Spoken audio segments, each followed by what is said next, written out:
ya. Contohnya kita harus menerima masukan dari PBNU, betul. Ya, dari Muhammadiyah. Betul. Ya, dua tokoh ini bisa kok dijadikan referensi mereka karena mereka selalu bisa menjaga marwah Nusantara. Betul. Tidak pernah menghinakan presiden, tidak pernah menghinakan yang lain. Iya, nah, sedangkan kelompok Bahar, kelompok Rizik ini selalu menghina-hinakan. Jadi budaya menghina ini akan kembali terjadi apabila diteruskan oleh generasi anak cucu kita atau generasi muda-muda kita. Padahal Bapak Prabowo sudah mewarning, dilarang menghina. Nah, jadi budaya menghina ini dilarang. Maka dari sebab itu, marilah introspeksi diri ya, kalau tidak, kalau sudah terlanjur ya mengundurkan diri itu Ki. Ya. Lalu kalau jenengan ditanya ini, seandainya ditanya apa saran-saran panjenengan kepada Raffi Ahmad yang mendatangi Rizik dan minta nasihat kepada Rizik untuk pembinaan generasi muda, gimana saran apa yang untuk Raffi Ahmad ini Ki? Saran saya yaitu introspeksi diri. Ya. Nah, introspeksi diri. Terus melangkah ke depannya kita harus mencari public figure ya, yang bisa dijadikan panutan ya. Contohnya kayak tokoh dari PBNU ya, dan tokoh dari Muhammadiyah. Ya. Banyak ulama-ulama kita yang berkompeten dalam membina kenegaraan itu. Betul sekali ya. Jadi memang ini menjadi isu nasional karena Raffi Ahmad ini dianggap keterlaluan, tidak tahu track recordnya si Rizik Syihab ya.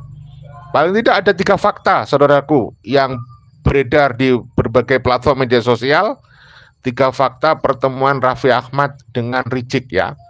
Jadi yang pertama ini harus kita sampaikan dulu, Raffi Ahmad itu memang belakangan bertemu dengan tokoh-tokoh publik ya, sebagai utusan presiden bidang pembinaan generasi muda dan pekerja seni.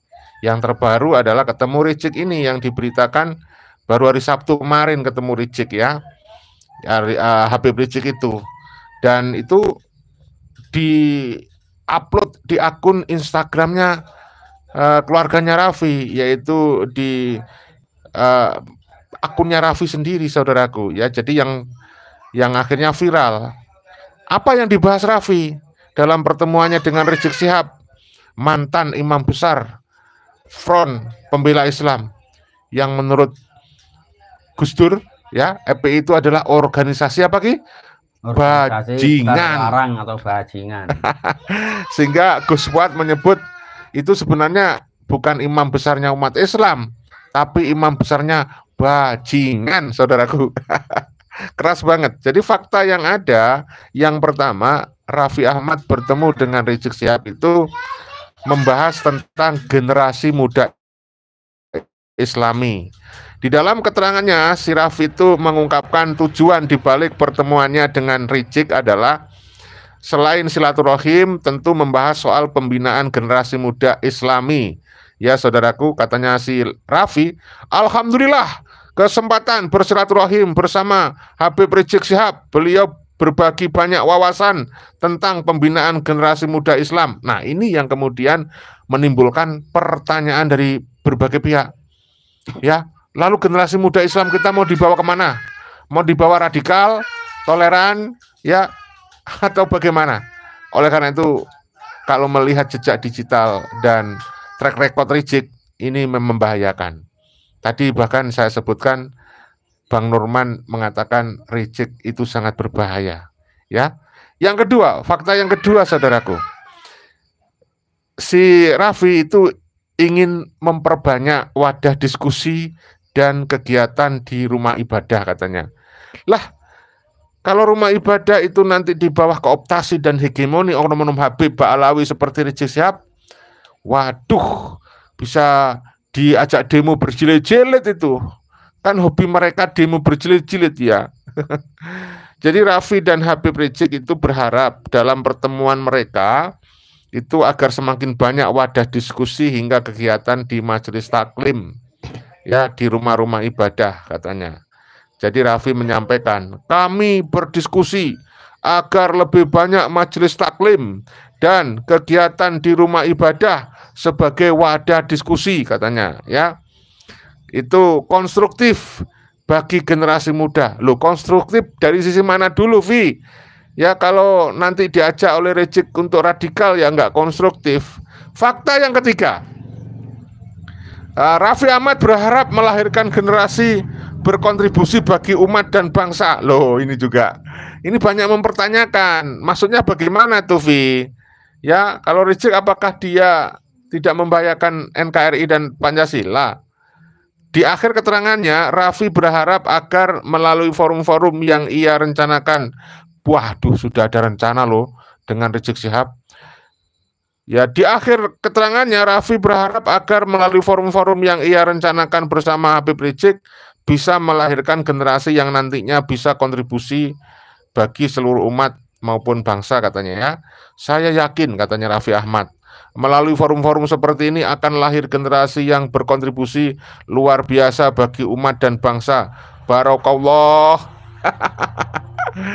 Katanya Raffi Ahmad ya, semoga Allah memudahkan, amin ya robbal alamin, tutupnya. Jadi saudara yang dirahmati Allah, kalau tokohnya itu kompeten dan benar-benar terbukti track recordnya itu cinta NKRI, bukanlah residivis yang sering keluar masuk penjara, bikin onar, mungkin kita tidak membahas ini. Mungkin Gus Fuad Barat juga tidak sampai ngamuk-ngamuk gitu ya. Tapi persoalannya Raffi Ahmad ini yang ditemui adalah Rizik Syihab. Rizik Syihab ini orang yang penuh problematik, mengaku keturunan Nabi tapi tanpa bukti.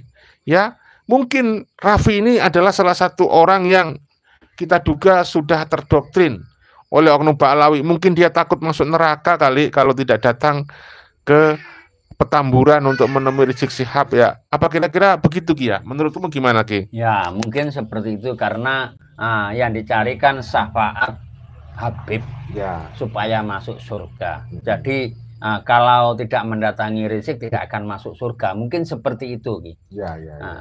Tetapi apa perlu digarisbawahi, di sini saya menangkap agama dijadikan alat komoditi politik dalam suatu muara nanti generasi-generasi anak bangsa supaya bisa dikendalikan oleh public figure ini.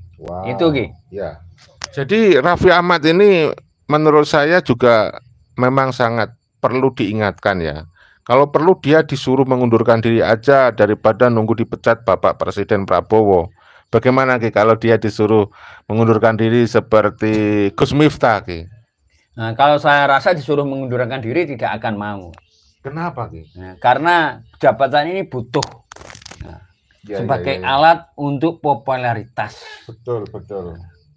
Kesempatan emas bagi Raffi untuk menunjukkan jati dirinya. Untuk aktualisasi ya. Untuk aktualisasi, betul. Sehingga bagaimana dia supaya bisa melakukan sesuatu tanpa ada hambatan. Betul.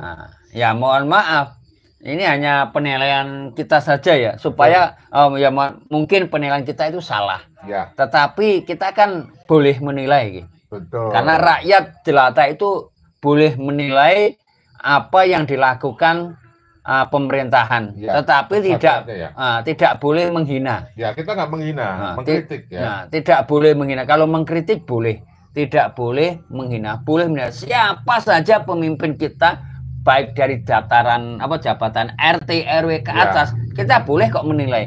Dan itu hak rakyat. Betul. Nah, kewajiban rakyat itu menilai, karena hukum terbesar di Nusantara ini, di bangsa ini adalah hukum rakyat.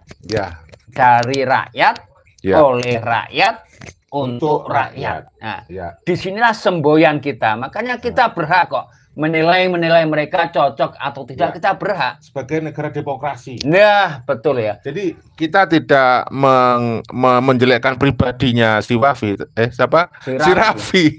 Tapi kelakuannya ini yang kita kritik. Betul. Soal pribadi kita nggak ada persoalan. Nggak ada persoalan. Bahkan kita itu dulu karena dia artis ya, mengidolakan. Iya. Ya, tapi ketika kelakuannya seperti ini, akhirnya kita kritik kelakuannya. Supaya tidak diulangi. Apakah begitu Ki ya? Nah, saya sependapat ya. Kita mengkritik dan menilai menilai public figure, terutama dari golongan artis yang sudah menjadi masuk ke ranah pemerintahan atau eksekutif apa ya, masuk ke eksekutif, yang kita berhak menilai kok. Nah, jadi siapapun boleh menilai, baik dari tingkat RT, RW, RW ke atas, berhak kita nilai perilakunya seperti apa, track recordnya seperti apa, kita bisa menilai. Dan penilaian ini tidak ada yang melarang, karena prinsip kita itu ya dari rakyat, oleh rakyat, dan untuk rakyat. Untuk rakyat. Nah, kan slogan kita kan seperti itu ya. Betul, betul sekali. Maka dari sebab itu mereka yang memilih itu rakyat. Dulu kan mengatasnamakan rakyat. Betul, membela rakyat. Membela rakyat. Maka dari sebab itu rakyat pun juga harus boleh bersuara. Kalau rakyat dibungkam, itu waspada ini. Bisa bahaya negara. Bisa bahaya negara. Karena hukum tertinggi itu berada di rakyat. Betul. Nah, contohnya kayak dulu Bapak Soeharto dulu yang menggulingkan siapa? Rakyat. Politik kerakyatan. Nah, kalau ini dibiarkan, maka Raffi Ahmad akan digulingkan oleh rakyat itu sendiri. Ya, walaupun dia tetap bersikeras, lebih baik ya mengundurkan diri. Kayak si siapa? Miftah. Gus Miftah. Gus Miftah itu amat sangat malu sekali loh. Amat sangat malu sekali. Walaupun dia dalam figur pendakwah, tapi salah ucap sudah berakibat fatal. Lah ini bukan salah ucap, tetapi justru tindakannya salah melakukan tindakan. Iya. Amat sangat berbahaya sekali bagi generasi anak bangsa itu, Ki. Apa kira-kira Raffi Ahmad itu tidak pernah berliterasi, mencari bahan-bahan untuk melihat track record Rizik Syihab itu ya? Apa dia memang tidak tahu, Ki? Menurut kamu itu gimana gini? Kalau menurut saya sudah paham. Paham ya? Tapi menurut kenapa? Saya sudah paham. Kenapa kok diambil resiko kemudian menuai kritik? Nah, karena yang namanya apa ya, budak, yang namanya muhibin harus setia kepada majikannya. Nah, jadi sebenarnya ini panggilan dari majikan. Mohon maaf, ini hanya penilaian kita saja ya. Raffi ini kan budaknya Habib, budaknya Habib. Maka sang Habib ini butuh untuk mengangkat pamornya si Rizik Syihab yang lagi ceblok, lagi jatuh, maka harus dikerek dengan atas nama Raffi yang notabene adalah dari pihak utusan presiden. Nah, disinilah seakan-akan nanti nama Rizik Syihab akan kembali terangkat dan akan mendapatkan power lagi seperti demo berjilid-jilid 212, yaitu demo Monas itu ya. Monas di demo, saudaraku yang dirahmati Allah. Ini luar biasa. Itu Ki sebentar lagi. Ya, tapi di sisi lain Ki, ada saya baca berita nih ya. Katanya Raffi Ahmad ini melakukan itu karena atas utusan presiden, atas pengetahuan presiden. Sampean percaya nggak? Karena Gus Fuad Penet itu meragukan. Nggak percaya kalau saya. Alasannya apa nggak percaya? Karena Bapak Presiden sudah bisa menilai track recordnya Rizik, kelompok Ba'alawi. Makanya Bapak Presiden itu mewarning, dilarang menghina, budaya menghina dan merendahkan orang lain. Jadi saya amat sangat tidak percaya sekali kalau ini diketahui oleh Bapak Presiden. Atau mungkin slogan itu hanya slogan saja. Ya, walau alam kita nggak tahu itu. Gitu. Ya, kalau di pemberitaan kan itu kan saya dengar, saya baca juga ada sebuah media menyampaikan bahwa apa yang dilakukan Raffi Ahmad ini sejalan dengan apa yang diinginkan oleh Presiden Prabowo untuk menjaga kerukunan umat antar beragama atau kerukunan umat antar beragama. Salah begitu. Kalau menurut saya. Bagaimana menurut kerukunan umat antar beragama ini amat sangat salah sekali dan fatal apabila mengambil Rizik Syihab. Ingat, track recordnya Rizik Syihab menghinakan agama yang lain, merendahkan agama yang lain. Contohnya apa Ki? Contohnya agama Tuhan mereka, Tuhannya orang kafir, Tuhannya orang rendah, maka kita wajib merendahkan. Astagfirullah. Di situ. Kalau tidak salah rangkaian kata seperti itu ya. Jadi merendahkan agama yang lain, Tuhan yang lain. Ini amat sangat berbahaya kalau dijadikan public figure untuk pemersatu bangsa. Kalau menurut saya di PBNU ini banyak kok yang bisa. Nah, karena terbukti NU itu bisa menyatu dan diterima oleh kalangan, tidak membeda-bedakan itu dari suku, ras, agama, dan budaya. Dan akhirnya mudah diterima kan. Nahdlatul Ulama NU ini di mana-mana bisa berkembang, bisa diterima, karena berasaskan Pancasila. Betul. Jadi seharusnya Raffi Ahmad itu tidak memilih tokoh dari Habib Pahlawi begitu. Betul. Karena banyak sekali orang-orang yang paham tentang agama dari tokoh-tokoh Nahdlatul Ulama misalnya, dari Muhammadiyah misalnya.